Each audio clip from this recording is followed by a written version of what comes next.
Lors de la profession, vous prononcez 3 vœux.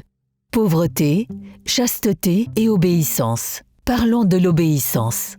Vous promettez de suivre les règles de la congrégation et les instructions des supérieurs dans tout ce qui concerne la vie de la communauté.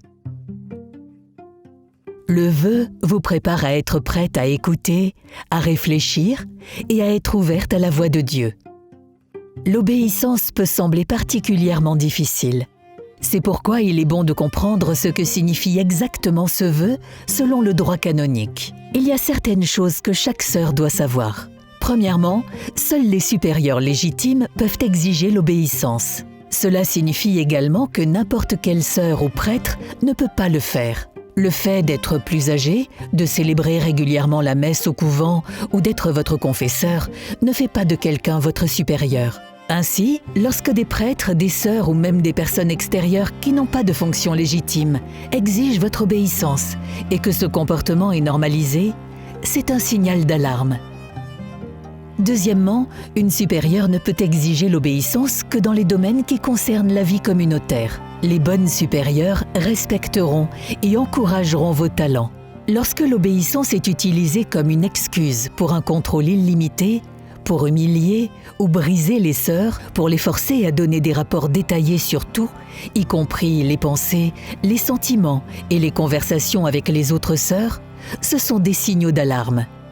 Enfin, l'obéissance n'est pas une soumission aveugle.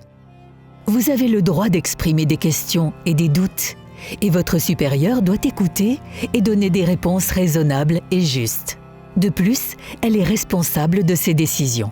Si, au contraire, une supérieure agit de manière arbitraire, faisant des exceptions pour ses favorites tout en humiliant les autres et ne se souciant pas des conséquences de ses décisions, il s'agit d'un abus de pouvoir.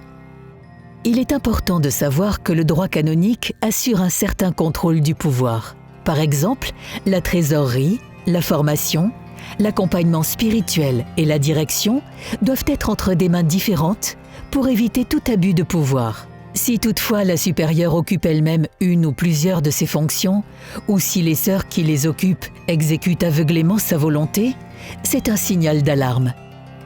En cas de doute, vous pouvez toujours vous tourner vers la supérieure provinciale pour obtenir de l'aide, ou même plus haut dans la hiérarchie, vers la supérieure générale.